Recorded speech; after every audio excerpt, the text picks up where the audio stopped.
Hey everyone, let me switch this over here. Here we go.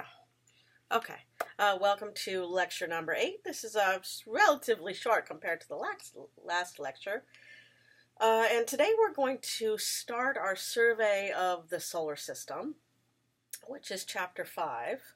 And then we'll be skipping all the way over to chapter 9 because this course doesn't spend a lot of time going into detail about the individual planets in our solar system. We spend more time thinking about big things like galaxies, etc. So we're going to skip over 6, 7, and 8, chapters 6, 7, and 8, and go to 9 after this chapter. All right, well, let's get started. Here's a question for you.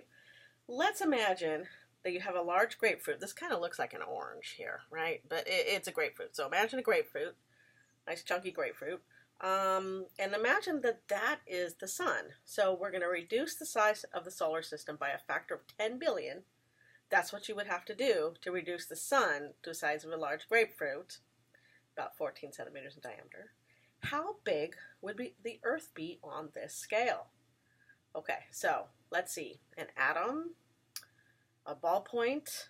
So in other words, if you took a little ballpoint pen and put a little dot on the grapefruit, a marble, or a golf ball. So this is a little bit of a tough question, and I think if you haven't thought about this before, my guess is you're going to get it wrong. When I teach this class, usually I ask students this question, and a lot of people think marble. Well, in fact, it's a ballpoint. An atom would be way, way, way too small, but it's a ballpoint, and that's pretty darn small. So let's take a look.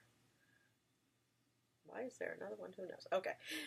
Here you go. Here's a little picture of the Earth next to a big solar prominence, which is a big flare of solar material sort of coming up and back down.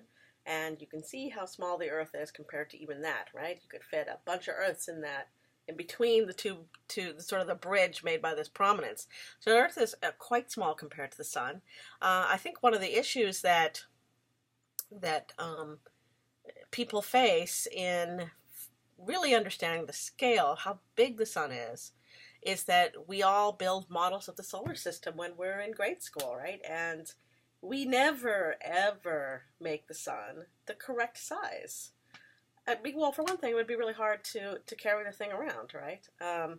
So let's take a look at a picture of that. Let me see if I can get this going. Here we go.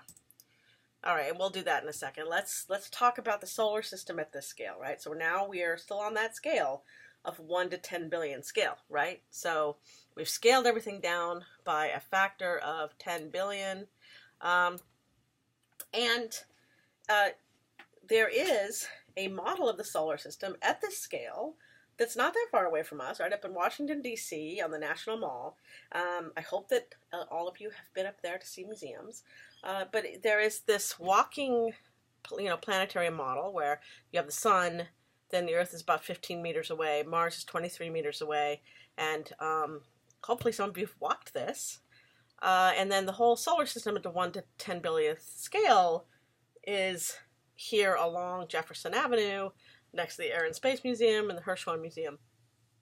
So it's really fun to go out there and actually walk that and think about the fact that it's a 1 to 10 billion scale. Okay, so let's see. What about, let me go to the next slide here. All right, what about the next closest star to us if we think about this 1 to 10 billion scale? All right, so on the 1 to 10 billion scale, remember, it's just about a quarter mile to Neptune, right? On that 1 to 10 billion scale, if you go back to the slide, right, this is about a quarter mile from the sun out to Neptune. Nice walkable distance. And Neptune is really about 4 or so light hours. So we said a little bit about light years before. Light hours just means the distance that light travels in an hour. So takes light about 4 hours to travel from Neptune to the sun, or from the sun to Neptune, right? Light from the sun. How far would you have to walk on that 1 to 10 billion scale to get the next closest star, which is 4 light years away, right? Well, let's see. Think about this. Think about what you think.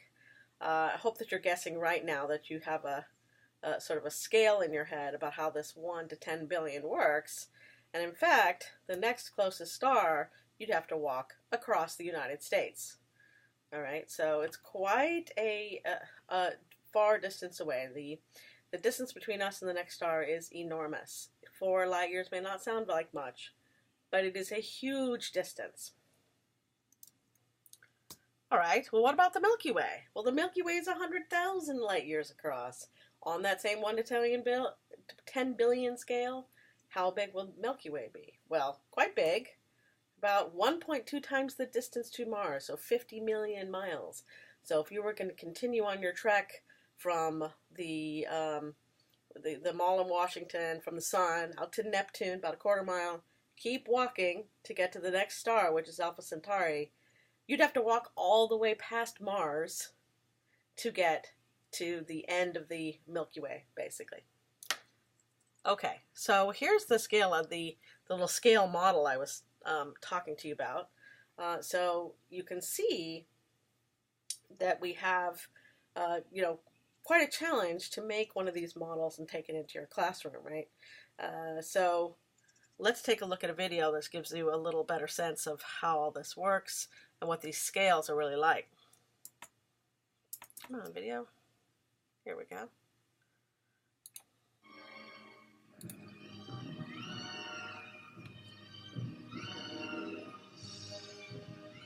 Of course, the planets in order of planet and our moon, in order of size here.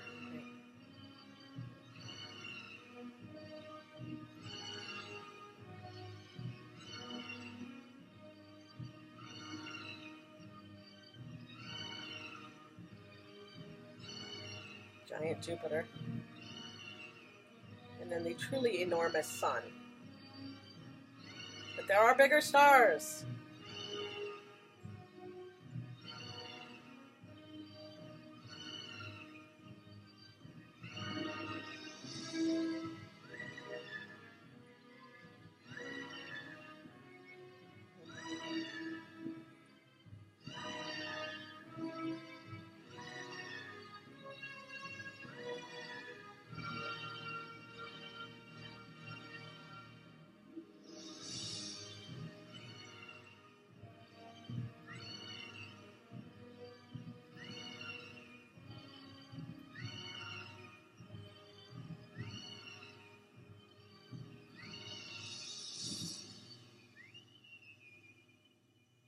Yep, pretty big.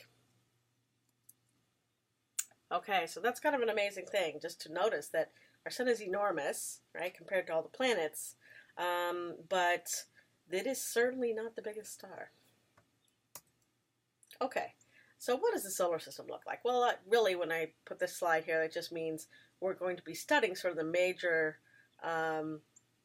properties of the solar system and some of the major properties of the planets. Again, we're not going to delve into each planet in this course. Okay, so I like this picture because it really shows you all the axial tilts. So if you look, right, we know Jupiter doesn't have much of an axial tilt. And then there's Earth sort of leaned over, Mars, Mercury doesn't have much of a tilt, Venus doesn't have much of a tilt, Saturn has a tilt, and look at Uranus, it's just tilted all the way over. So really interesting, so we'll see some of that as we go through our little survey here.